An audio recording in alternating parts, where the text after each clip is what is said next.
Aquí comienza Entre el cielo y la tierra. Un espacio y un tiempo para cerrar y empezar la semana. Nuestro lugar para la reflexión.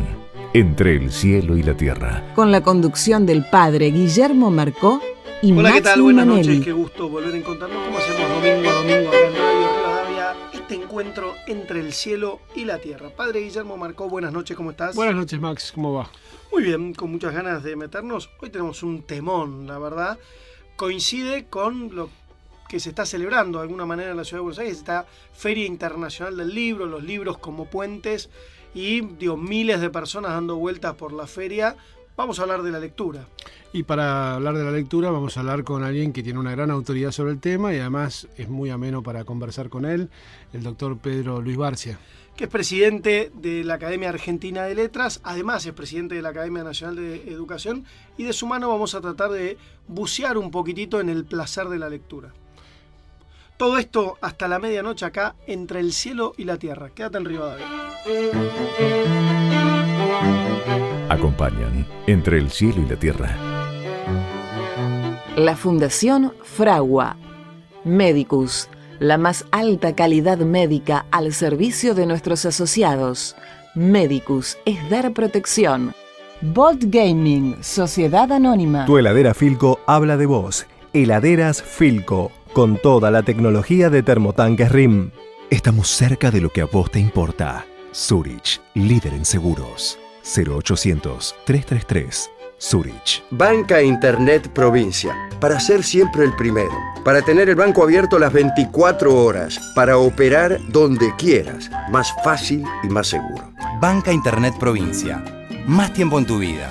Banco Provincia. De tu lado. Para más información, ingresá en bancoprovincia.com.ar. Banco de la Provincia de Buenos Aires, San Martín 137 Cava, 339999242109. Cuando tu plan de salud está pensado desde la prevención, tu cobertura se multiplica.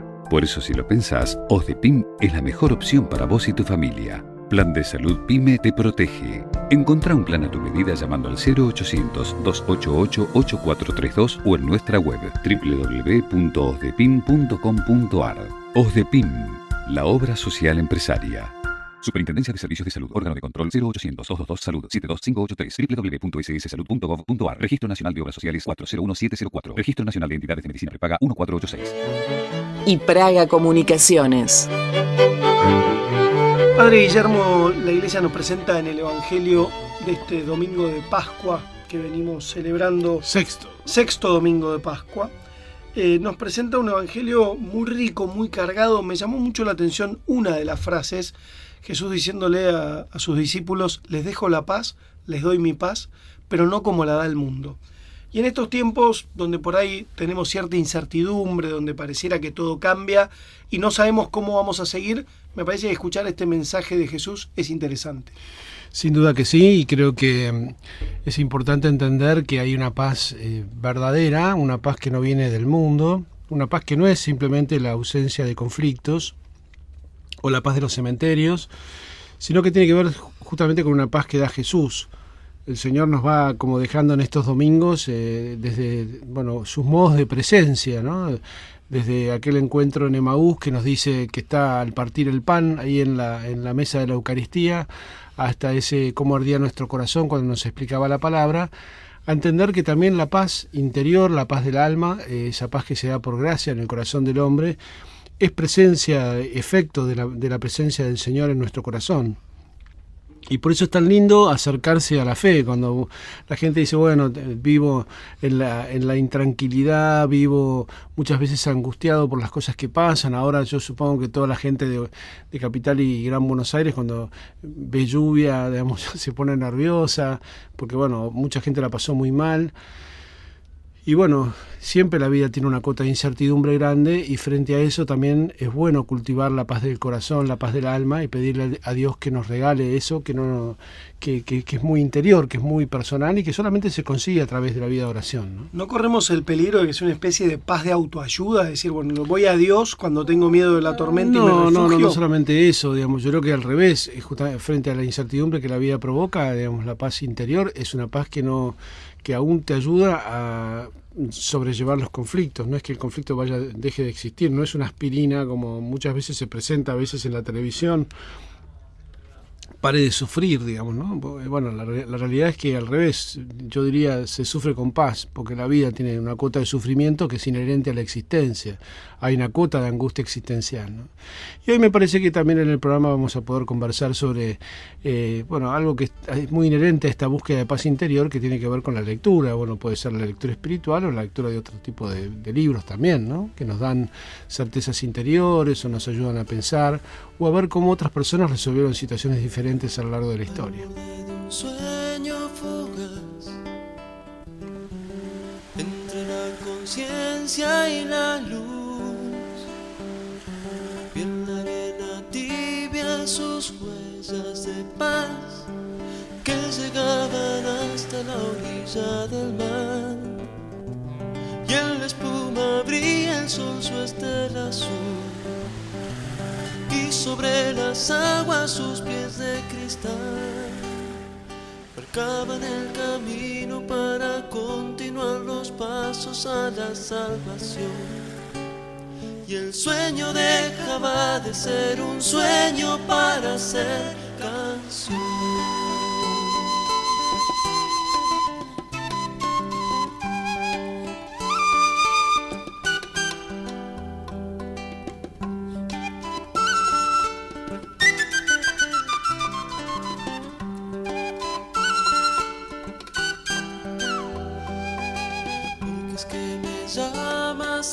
Porque es que me llamas a cuando no tengo más que amor, no tengo más que amor. Mi pobreza parte en raíz del ayer. Tú me eliges a pesar que débil soy, y me llamas desde tu misterio a ser. Dime tu majestad. Continuamos entre el cielo y la tierra. Tenemos el enorme gusto, padre Guillermo, de tener en comunicación telefónica a un prestigioso intelectual argentino. Está con nosotros el doctor Pedro Luis Barcia, que es presidente de la Academia Argentina de Letras y además es presidente de la Academia Nacional de Educación. Doctor Barcia, buenas noches. Max Gulmanelli y el padre Guillermo Marcó lo saludan. Buenas noches, Max, desde su tierra, y a Guillermo desde su cielo. Bueno, muchas gracias. Doctor, estamos asistiendo, la verdad que con agrado, un año más uno ve la cantidad de libros que se están presentando en la Feria del Libro, miles y miles de visitantes que van. Se ven compras también, la verdad que cuando uno visita la feria ve que la gente se lleva su bolsita con algunos libros. Pero la verdad que a raíz de eso queríamos conversar con usted. ¿Qué está pasando con la lectura en nuestro país? ¿Cómo nos estamos encontrando con el libro? Porque la sensación que a mí me da, espero estar equivocado, y arranco con una confesión, digo, la verdad que yo cada vez trabajo más y leo menos. La sensación que me da es que leemos menos a pesar de que compramos más libros. El promedio, Max, de lectura en el país es de medio libro por año por habitante. Nos salva que Guillermo y usted a lo mejor leen 25 libros por año y eso equilibra el porcentaje, pero estamos en medio libro por debajo de México, por debajo de Chile, por debajo de Brasil, por debajo de España. Yo, si vamos a la Feria del Libro, me parece que lo mejor que tiene la feria es en estos momentos es el lema, libros como puentes. La imagen del puente, además de estar entre el cielo y la tierra, aquello que decía Gabriela Mistral, yo no he sido tu santo Francisco con el cuerpo en un arco de amén, escalera de limo por donde siervo y torto lo viste otra vez. San Francisco se hacía un puente entre Dios y su creación. Acá tenemos el puente del libro, porque en realidad todo libro puede ser una articulación, una conexión, acercamiento entre las orillas, ¿verdad? Y es una imagen del diálogo que es lo que nos está faltando a los argentinos. Gracián dice que en la vida todo es diálogo, el diálogo con los muertos primero, que sería la lectura, de segundo el diálogo con los vivos, que no es únicamente con los porteños, yo soy provinciano, sino con los hombres prójimos, y en tercer lugar el diálogo consigo mismo, que es lo que nos está faltando también. Pero en realidad, en la medida en que la lectura es diálogo, es un diálogo que le permite a un pibe viajar en el tiempo y dialogar con gente del siglo XIII, del siglo X, del siglo VIII a.C., o en el espacio, viajar a tierras distantes y saber, inclusive como si fuera un viajero vicario, ¿verdad? Ir hacia otras tierras y hacer exploraciones en esta especie de viaje ficticio que la lectura le da. Pero lo cierto es que en el caso de toda esta propuesta de apertura, de diálogo y demás que el libro ofrece, hay que distinguir. Usted dice que la gente sale con bolsitas, sí, pero hay que distinguir entre lo que es el libro más vendido, los bestsellers, el que es el libro más leído y el que es el libro más comprendido. Es decir, nosotros tenemos un 56%, y no hablo de PISA, sino que hablo del Ministerio de Educación de la Nación como porcentaje, un 56% de chicos que egresan del secundario y no tienen lectura comprensiva. Y es un cuento, un viejo cuento que en pantalla están leyendo mucho más. Se lo digo porque yo leo en pantalla todo el tiempo, además de leer también en papel, pero sabemos por la práctica diaria en cátedra, en la clase, que los chicos leen muy poco en pantalla. Es un viejo cuento que están diciendo, los chicos están diciendo más en pantalla. De modo que la lectura, como usted ha dicho, ha reculado. El trajín que tenemos en la vida diaria, en el caso suyo que trabajará más que yo soy más holgazán, hay posibilidades, hay menos posibilidades de leer, posiblemente, pero hay que tener espacio para todo. Es decir, hay que hacerse espacio. Yo tengo lectura para el micro o para la sala de espera. Yo viajo con un libro de refranes porque como son cortitos, requieren poca atención, usted lo medita un poquito, mira por la ventanilla del micro y así sigue. Hay libros en que usted tiene que sumirse el sábado y el domingo cuando está en su casa y tiene tiempo, pero todo esto indica tiempo que el hombre contemporáneo tiene cada vez menos, de modo que acá que se impone una fuerte selección de la lectura, que es lo que la educación argentina no está haciendo. Hace 4 años, Daniel Filmus, cuando era ministro, me escuchó hablar a maestros y decir que yo tenía una lista, un listín de 100 de los mejores libros, con mucha prudencia y sin fanfarronería. No dije los 100 mejores libros, como dijo Menéndez Pelayo de la poesía, 100 de los mejores libros, y me los pidió. Después que le mando yo el envío de los 100, me dijo, los voy a publicar.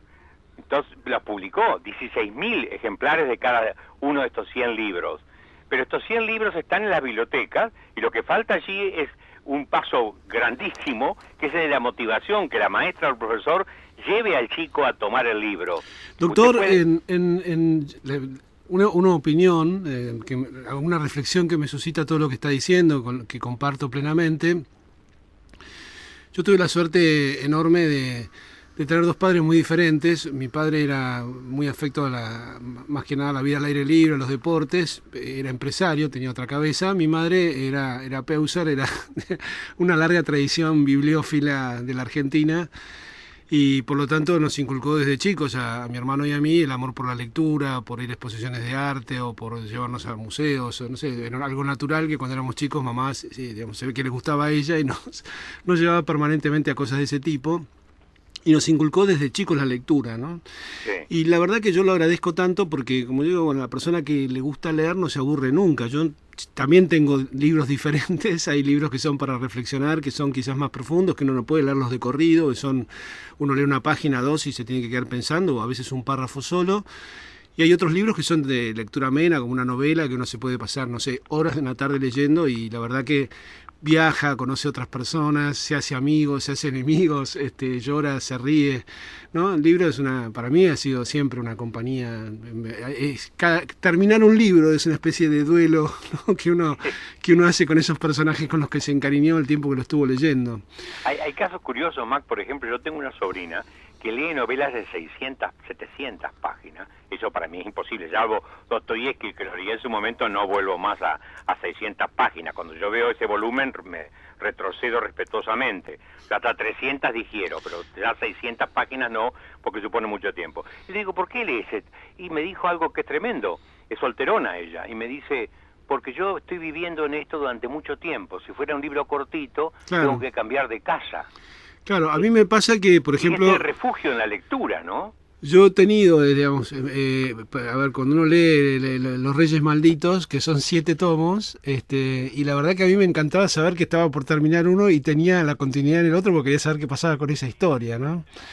Y lo que sí quería consultarle, justamente porque hablando de esto, uno ve que muchos libros, ahora se estila esto de las trilogías, por ejemplo, libros que han tenido muchísimo éxito, no sé, por ejemplo, toda esta trilogía de Ken Follett, o la de El Señor de los Anillos. El Señor de los Anillos, y también este periodista, no me sale el nombre ahora, que bueno, prácticamente entregó sus 3 novelas, y murió antes de que se la publicaran, y que ha sido un éxito tremendo. Y son enormes los libros, ¿no? Y sin embargo, bueno, la gente los devora, ¿no? Y está esta paradoja también, ¿no? De gente que lee libros que son larguísimos y pesados de llevar y qué sé yo, ¿no? Como que hay por un lado una carencia de lectura, y por otro lado gente que lee libros muy largos. Primero, aquel que se refugia en la lectura porque no quiere enfrentar la vida, ¿no? Porque en el caso de mi sobrina que le digo. En segundo lugar está el tipo que lee libros chicleos. Para mí el libro de chicle es el libro que usted hace como que mastica, pero no digiere nada. Es decir, ocupa el tiempo, sigue la trama y todo, pero ¿y qué le queda de todo esto? Nada. Entonces, esta lectura chiclea no forma directamente a la gente. Fíjese usted que cuando uno es chico y tiene la suerte que usted tuvo de que su madre le indicó, o yo, que en casa no había un solo libro, eran todos de economía, ninguno de literatura, pero tuve la suerte de una bibliotecaria que me asesoró para leer, y pues después un cura que me dijo hay que leer esto, que era como Marcó, que leía mucho. Marcó, téngalo cuidado porque ahí dentro de poco se va a ir a Roma, Bueno, volviendo para atrás. No se crea. Me lo van a tomar del pelo como Alá a los viajeros del desierto, y se lo van a llevar.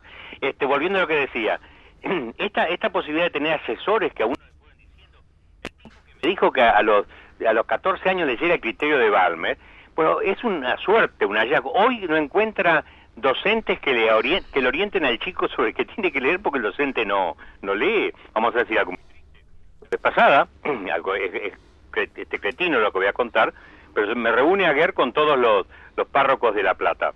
Entonces, para conversar. Y si ustedes qué leen, empiezan a decir Rayuela, García Márquez. Le digo, ¿por qué no lo dejan eso a mí? Y ustedes leen los últimos libros que van saliendo sobre espiritualidad, orientación del ánimo de las personas y demás, que es lo específico de ustedes. Porque en realidad el problema que tenemos aún en el libro católico es que se venden pocos libros para la formación católica de la gente, por ejemplo. Entonces, fue una sola reunión, ya no hubo más reuniones después de esto, ¿no? Esta afrenta que hice. No le invitaron más. Por supuesto. Es como cuando Barrachino me invitó a hablar a los pibes del seminario. Entonces yo empecé con una burla muy fulera, que es burlándome de cómo se predica, ¿no? Entonces, comenzando con adverbios de modo, inmediatamente, indudablemente, y haciendo reiteración del mismo, y haciendo esa cosa tremenda que es recontar el Evangelio, cuando dos tipos tan opuestos como Oscar Wilde y Borges le dicen que no se puede imitar, ni remedar, ni repetir el estilo del Evangelio por la desnudez expresiva que tiene, y cuentan el Evangelio que ya fue bien leído. Y pero cuando terminé de hacer la burla, que todos estaban en las carcajadas, les dije, ¿ustedes hablan así? La crítica era fulera, por supuesto, ¿no? Bueno, volviendo al libro, y interrúpame cuando quieran, porque yo soy medio atropellador. A mí me preocupa mucho el que la gente diga de idioteces como que el libro va a desaparecer. El libro no va a desaparecer, el libro impreso no va a desaparecer. Eso es lo mismo, si yo soy viejo y ya cuando te dijo, la radio desaparece con el cine desaparece con la televisión desaparece con el video. Seguimos teniendo todo junto. De modo que es un cuento esto de que el libro como tal, como objeto físico, va a desaparecer.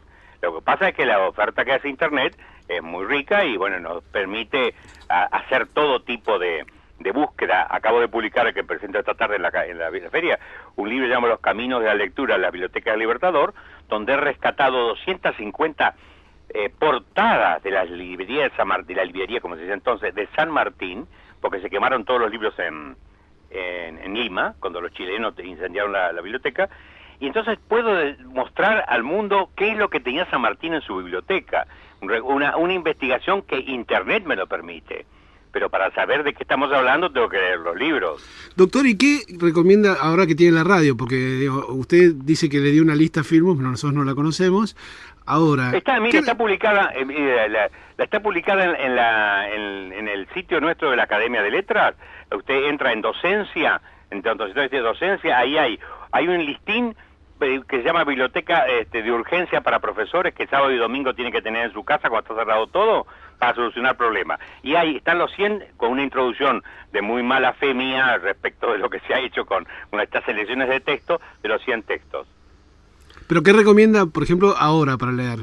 Bueno, depende de... Yo voy a la feria del libro, ¿qué me compro? No, yo no lo conozco a usted más, ni sé cuáles son sus preferencias, ¿no? A lo mejor Yo usted... soy el padre Marcó, ¿eh? ¿Qué le está hablando? Y el padre Marcó no le voy a recomendar nada. Bueno, sí, me puede recomendar algo, ¿por qué no? No, vamos por parte, dijo el descuartizador Jacques. Aquí la cuestión es esta. Para indicar un libro, y lo sé desde que tengo 20 años, hay que conocer a la persona. Porque usted no puede encajarle libros que no consuenan con la persona. Entonces, ¿yo qué he hecho toda mi vida? ¿A vos qué te gusta leer? Policiales, ¿qué estás leyendo? Estoy leyendo Doc Savage, que ustedes ignoran con prolijidad porque son viejísimos los libros. Muy bien, entonces, ¿yo qué hago? Tomando Doc Savage, después le sugiero que lea Mr. Reader de Wallace, que es superior. Después lo llevo a los 3 cuentos de Edgar Poe. Después lo llevo a Chesterton, y después lo llevo a La muerte y la brújula de Borges. Sin sacarlo de la especie que a él le gusta, lo voy haciendo subir de nivel. Por eso, esto es como la orientación espiritual, y no voy a hacerle, ¿cómo se llama?, comparación con lo del sacerdote.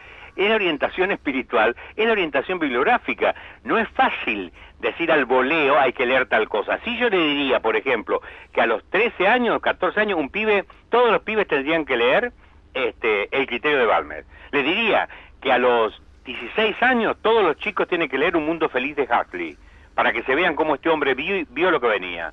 Y para los argentinos contemporáneos tienen que repasar 1984 de Orwell, que realmente está al orden del día. Doctor, para poder haciéndonos cargo de esto que planteábamos antes, que es que se ha perdido el placer por la lectura, que se lee medio libro por año en promedio en nuestro país, ¿cómo hacer para motivar a los más chicos, tanto para padres como para docentes, poder motivar a los chicos a la lectura, sobre todo cuando nos ven leer tan poco a los adultos, ¿no? Mire, yo cuando voy al jardín de mis nietos, yo soy buen narrador de cuentos, soy un tipo hábil como buen entrerriano de fogón, manejo bien la narración oral.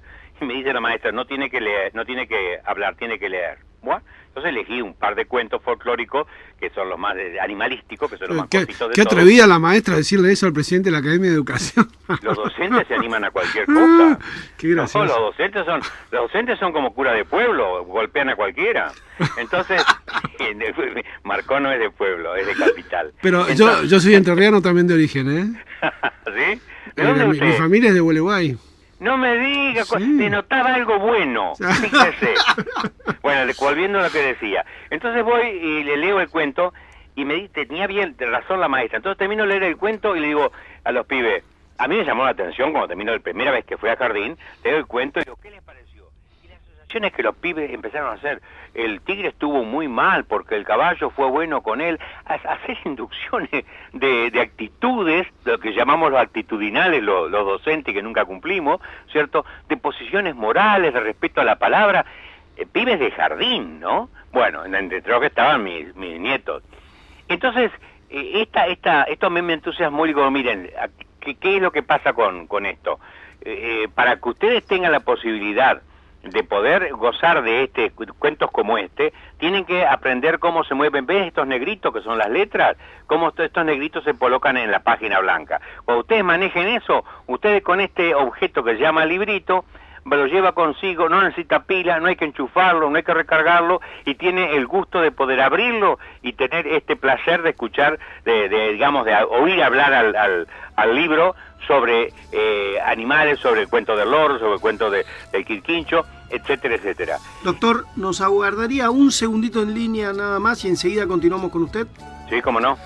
Quédense en Rivadavia en este encuentro que hacemos todos los domingos hasta la medianoche entre el cielo y la tierra. Que mi pueblo ya no sufra la miseria y el dolor, que el producto no sea bruto y no se vaya al exterior, que mi esposa esté a mi lado hasta envejecer los dos, que mis hijos te amen tanto más de lo que te amo yo, que se escuche la verdad que descubrió la comisión, que también los campesinos son peruanos como yo, que ya no hayan atentados ni tampoco otra invasión, que se busquen otro Laden para hacer su Armagedón. Roguemos al Señor, te lo pedimos, Señor.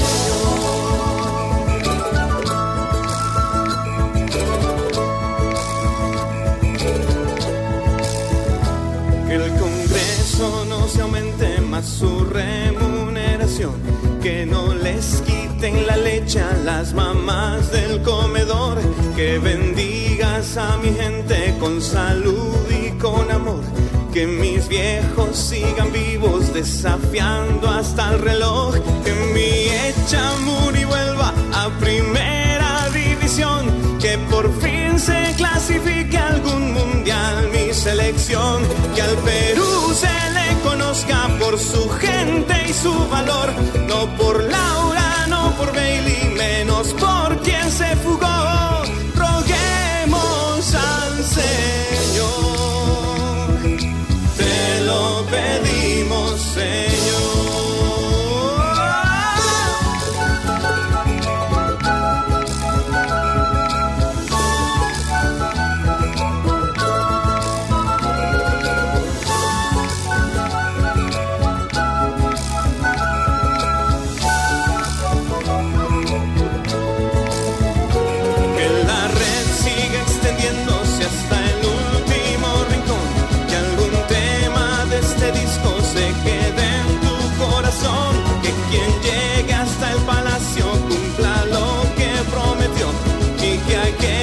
Que no lleguen, no nos frieguen, por favor, que no compren a piratas lo que tanto nos costó, que me traigan Inca Kola cuando acabe esta función, que perdones mi osadía por hacer esta canción, que se haga tu voluntad y no la mía, mi Señor. Roguemos al Señor, te lo pedimos, te lo pedimos, te lo pedimos, Señor. Te lo pedimos, te lo pedimos, te lo pedimos, Señor.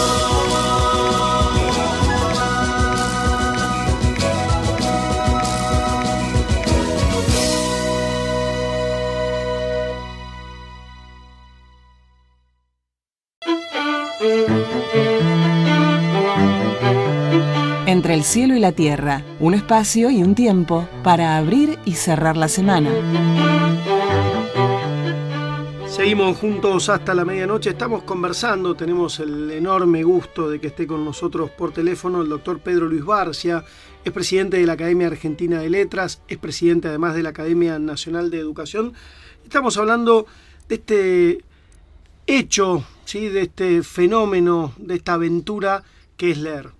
¿Qué piensa, doctor, de esta tableta para leer electrónica que hoy está tan en boga y que mete los libros ahí adentro y uno puede pasar las paginitas? Me parece magnífica. Yo yo sé, como soy docente no he podido comprarla, ¿no? Pero espero que alguna vez un amigo mío se apiade y me la regale. Hace poquito viajaba en Madrid y una piba delante de mí iba leyendo y yo, como era petizona, por arriba del hombro leía. Yo estúpidamente, la mujer pasaba rápido las hojas, no con el dedo, virtualmente, y le toco el hombro, no tan rápido, y me dice, ¿y usted quién es? Claro, yo estaba leyendo de ojito. Bueno, para mí es una gran cosa porque usted lleva las obras completas de Yepes, las obras completas de Cervantes, lo que quiera lo lleva en esa tableta, y este es el acompañamiento, en poco espacio de esta es la gran riqueza de lo electrónico, de poder tener en cualquier momento la compañía del libro. Esto es increíble. Si usted me dice esa pregunta que le hacen a la gente, ¿usted qué libro se llevaría a una isla desierta? Y entonces yo, si es ignaro el periodista, cosa que suele darse, le digo, bueno, yo me llevaría una tabletita nada más. Y me llevo, claro, dentro de la tableta miles de libros. En la isla tendría que tener corriente eléctrica, si no, está listo. No, claro, pero el problema es el cargador, justamente.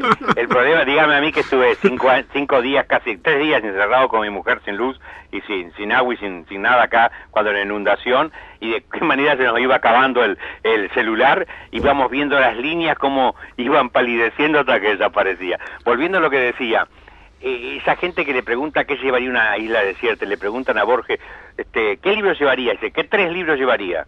¿Y por qué tengo que llevar 3? Dice el viejo, ¿no? Ya, como buen liberal, protestando contra la limitación que le ponían. Al final dijo, bueno, yo llevaría la Biblia. ¿Por qué? Porque son varios libros. Entonces, más de uno. Y la respuesta de Chesterton es magnífica. Le preguntan, ¿qué libro llevaría la Biblia? Y dice, un manual para construir botes. Qué bueno. Fíjese la capacidad del tipo para decir que la voluntad del hombre es integrarse a la sociedad y no vivir insularmente. Una maravilla. Qué lindo eso. Doctor, como presidente de la Academia... Academia... va a repetir usted como propio ya en alguna predicación. Claro, por supuesto. Para no aburrir a la gente. Doctor Barcia, como presidente de la Academia de Educación y observando que a nuestro país, en las diferentes evaluaciones internacionales, en las propias evaluaciones del Ministerio, la verdad que venimos descendiendo. ¿Usted es auspicioso de que los argentinos podamos dar vuelta a esta curva y empezar a recuperar un sistema educativo de calidad que nos permita tener una escuela que abra horizontes? En este momento estoy escribiendo una columna para una revista empresarial que se preocupa por estos temas, lo que la dignifica, y vamos a necesitar una década entera para rehabilitar la situación. Yo lamento que los ministerios no publiquen año a año sus evaluaciones, que son buenas. Las evaluaciones del ministerio son buenas, pero la última que tenemos es del 10. Entonces nos falta el 11 y el 12. Y acá tenemos una primera limitación, porque usted no puede avanzar en nada en la vida si no sabe dónde está parado, y por lo tanto, qué pasos ha dado en el camino, y esto es lo que la evaluación le da. Acá hay un temor tremendo en todos los argentinos por la evaluación. Fíjese la lucha que tuvo el ministro de Educación de Buenos Aires para lograr la evaluación de los docentes, que al final la aceptaron, porque el gremio parece que protesta porque es como una amenaza, pero no, es el saber dónde estamos parados. De modo que nos va a llevar 10 años el recomponer esto, porque primero, ¿qué tenemos que recomponer? Lo más grave de todo es la formación docente. Tenemos un atraso enorme en la formación docente. Fíjese que yo fui uno de los fundadores de los institutos de formación docente de la provincia de Buenos Aires, allá hace años, ¿no? Muy bien. Cuando empezamos teníamos un buen plantel de profesores y de alumnos. Ahora, pasó el tiempo y ocurrió un fenómeno curioso, y es que el 60% de los postulantes a maestros en la provincia de Buenos Aires son son chicas del servicio doméstico. No hay que entender por qué, porque por las tardes pueden cursar o por la noche, y en segundo lugar lo ven como una promoción. Pero también hay una limitación en esto, que no la subrayo yo, sino que la subraya gente como Bourdieu, que lo que se ha vivido y formado durante 18 años, esto pesa, es decir, lo que no se ha vivido y no se ha formado en 18 años, pesa en la formación de la persona. Entonces, llevaría muchísimo tiempo el actualizar culturalmente en todos los aspectos a una persona que viene de un nivel de poca información, y en estos momentos tenemos un avance avance de institutos de formación docente, 1.200 en el país, cuando Francia tiene 8, 10. Acá algo mal está. Entonces hay que empezar por la formación docente. En estos momentos, acabamos de mandar de la Academia de Educación una primera nota respetuosa a Sileone, diciéndole, estimamos que en este plan que usted tiene del 12 al 16, ha uniformado demasiado la formación docente. Es decir, se le ha, y esto lo ha rubricado todos los ministros de provincia, ¿no? Con el Consejo Federal, lo que es una pena, porque se quita margen a la creación, a la originalidad, a lo personal que muchos institutos pueden tener, y en los cuales consiste su propio querigma, como dicen ahora, que no dicen más carigma, si dicen querigma, de griego. Bueno, se está perdiendo eso y se está cayendo gradualmente, y esto es peligrosísimo, por eso digo 1984 de Orwell, en una globalización de resoluciones, ¿sí? Para todo el mundo lo mismo, y esta es una uniformación, no es una igualación. Entonces, la formación docente es un primer punto importantísimo sobre el cual tenemos que estar muy atentos, y estamos estudiando en la Academia de Educación ahora, ¿cierto? Con gente muy competente. La suerte que tengo, yo tengo 6 exministros de educación allí y piensan por sí mismos, uno no tiene más que hacerlos hablar y es como dirigir una orquesta.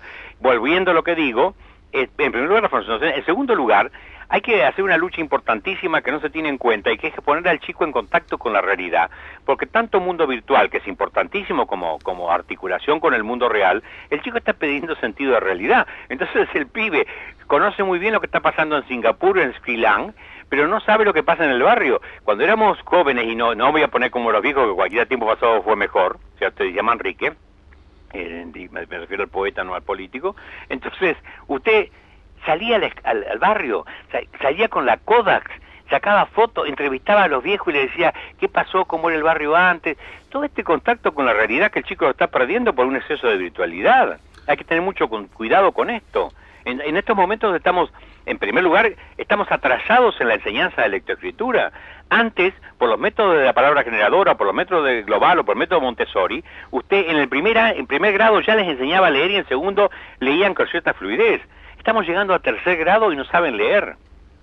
Más allá del problema de la promoción, que está automática, que se ha dado de primero o segundo grado, que ha sido motivo de una discusión interesante en la academia, y que los invito cuando lean el boletín que acabo de fundar en la academia, un boletín para recoger todas estas discusiones, que realmente es interesante. Entonces, por un lado, otra cosa tremenda, la ley prohíbe que se difundan cuáles son los resultados por colegios.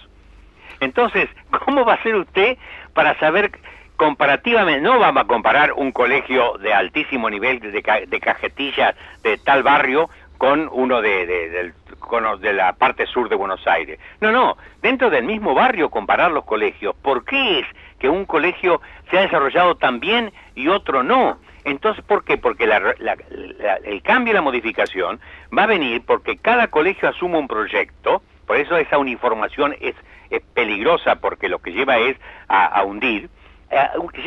Llega a promover su proyecto, desarrollar el suyo, en comparación con otros para ir avanzando. Doctor, sí. Doctor Barcia, perdón, tenemos que terminar aquí. La verdad que ha sido un enorme Ya sé placer. que es la última vez que me invitan porque hablo demasiado. No, al contrario. Escuché por lo bajo que algo decía. Al contrario. El tema es que nos fuimos un poquitito de tema, porque en realidad queríamos abordar en este programa más que nada el tema de la lectura. Pero Lo vamos a de todas volver maneras, con el siempre tema es de educación. interesante escuchar sobre educación. Vamos a estar otro día molestándolo para que nos pueda ilustrar sobre educación. Muchísimas gracias por acompañarnos, que tenga una muy buena semana. Buenas noches, gracias a ustedes por llamarme. Un abrazo grande. Era el doctor Pedro Luis Barcia. Solo ella pudo amar de tal manera.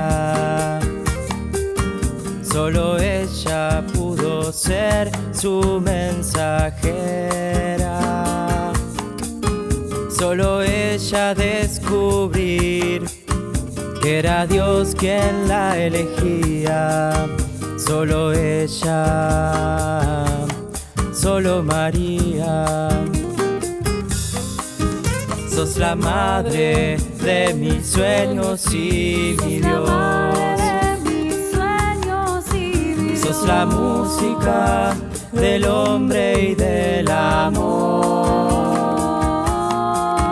Contemplaste en el silencio, con la fe y la alegría, la mirada del Señor que te creó.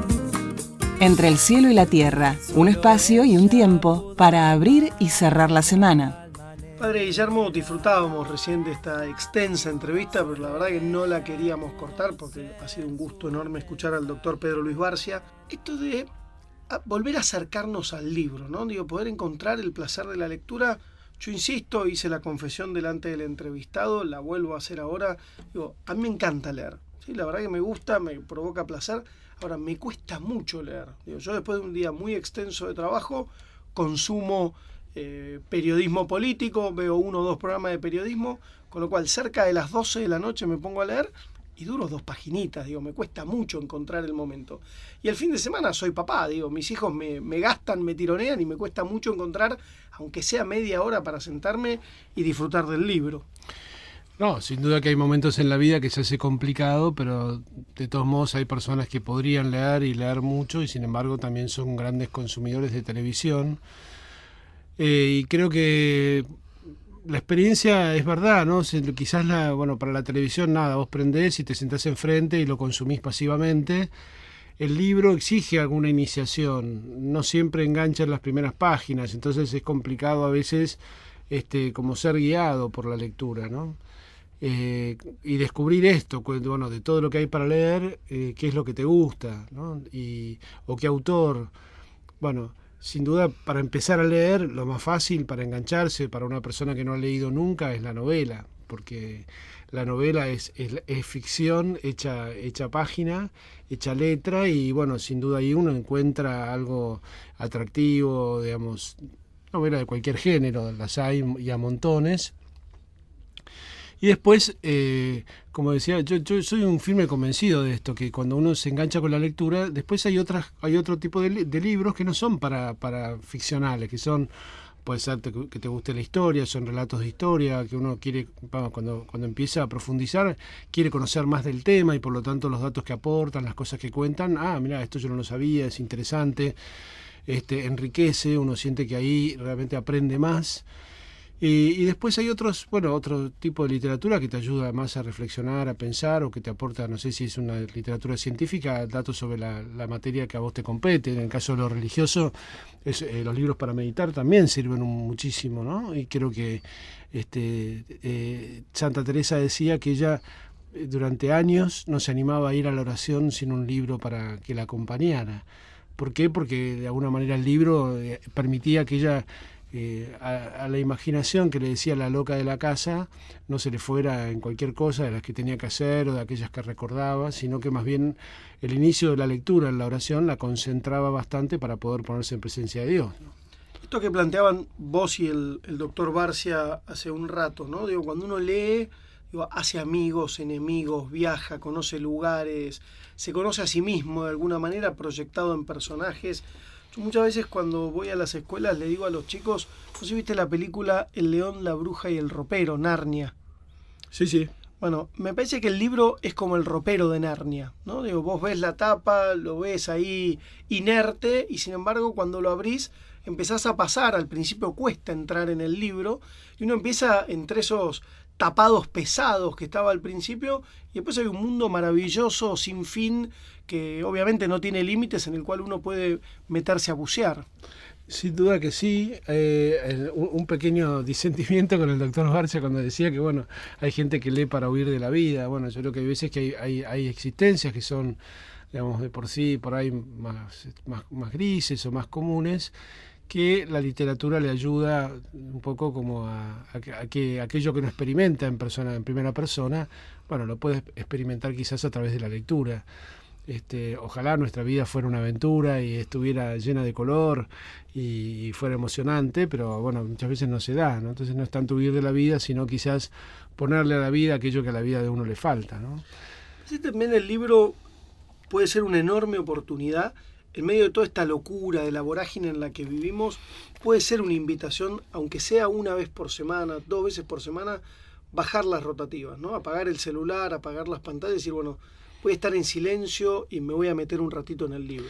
El libro necesita un clima para ser, digamos, para poder ser Por eso es tan leído, difícil, ¿no?, empezar a veces también. Sí, pero bueno, muchas veces, como decía el doctor Barcia, también es verdad que está bien, te tiene que tocar sentarte en el colectivo, pero poder sentarte en un tren, que a veces no es una tarea fácil, pero mucha gente viaja mucho tiempo. Entonces el libro, sin duda, un libro pequeño, no un libro muy pesado, es un compañero de viaje, en una sala de espera, ¿no? ¿Cuántas veces uno por ahí está aburridísimo, agarra una revista de ahí, si no estuviese leyendo algo que lleva encima, podría estar leyendo en ese momento y aprovechando ese tiempo estéril, inútil, para poder leer? Entonces yo creo que también, como todas las cosas, ¿viste? Cuando algo te gusta, también te haces el tiempo para poder materializarlo. Y yo creo que quizás abordar otro tema, que es el tema de la lectura y los jóvenes. Es verdad que los jóvenes tienen como esta afición por los jueguitos y por la pantalla, por la computadora, por los teléfonos ahora sobre todo.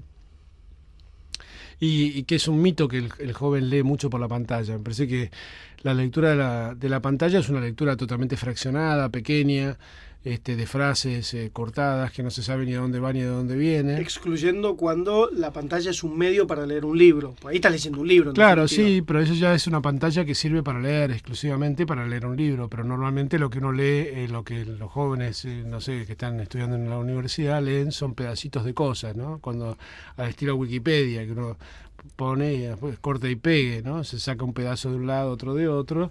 No sé por qué mirás a nuestro productor. Nada muy profundo.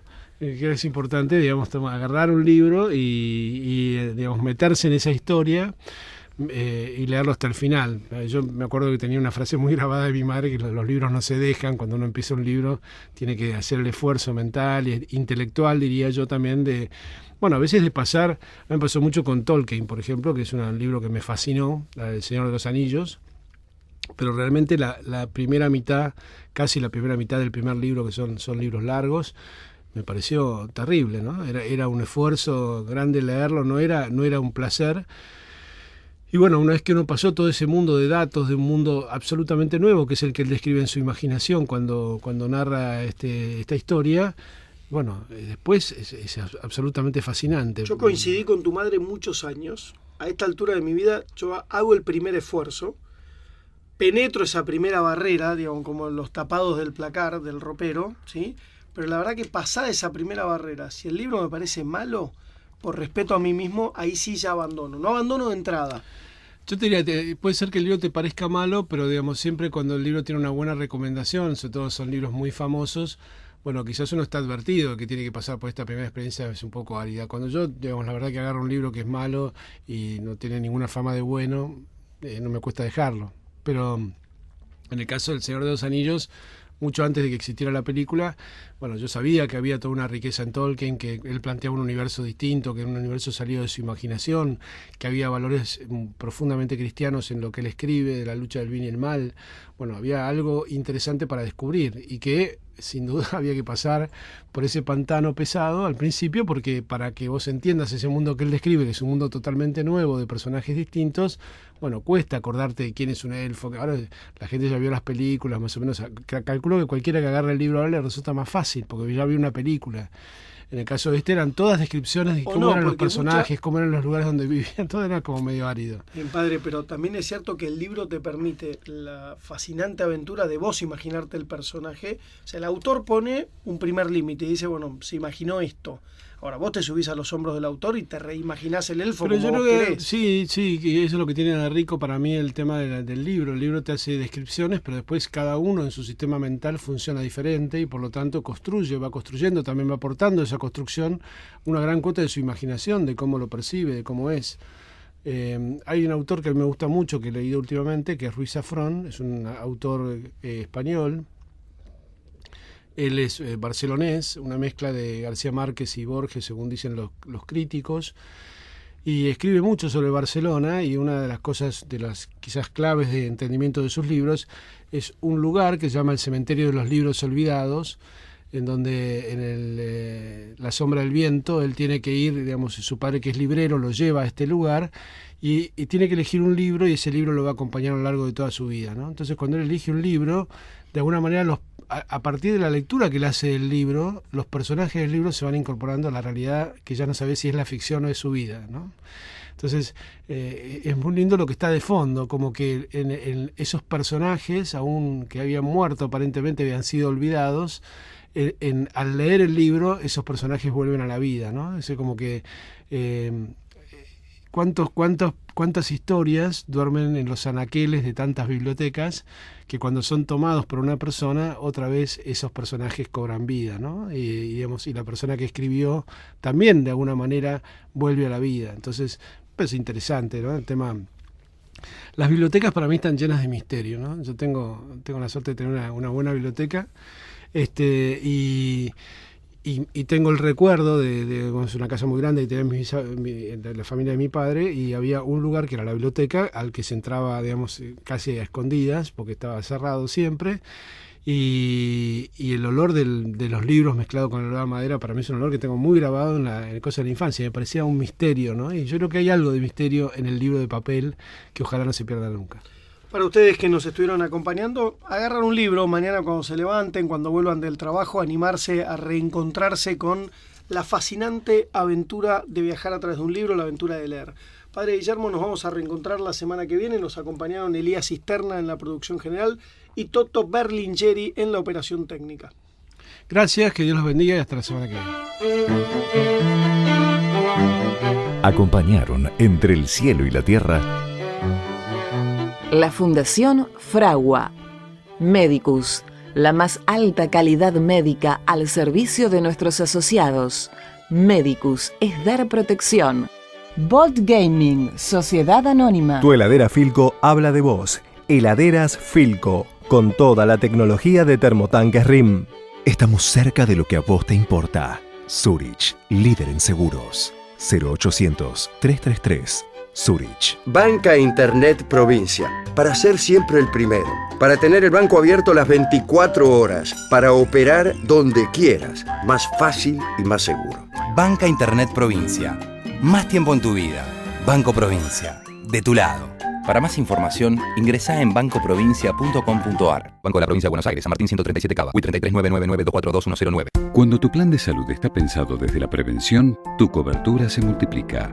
Por eso, si lo pensás, OSDEPIM es la mejor opción para vos y tu familia. Plan de Salud PYME te protege. Encontrá un plan a tu medida llamando al 0800-288-8432 o en nuestra web www.osdepim.com.ar. OSDEPIM, la obra social empresaria. Superintendencia de Servicios de Salud, órgano de control 0800-222-SALUD 72583, www.sssalud.gov.ar, Registro Nacional de Obras Sociales 401704, Registro Nacional de Entidades de Medicina Prepaga 1486. Y Praga Comunicaciones.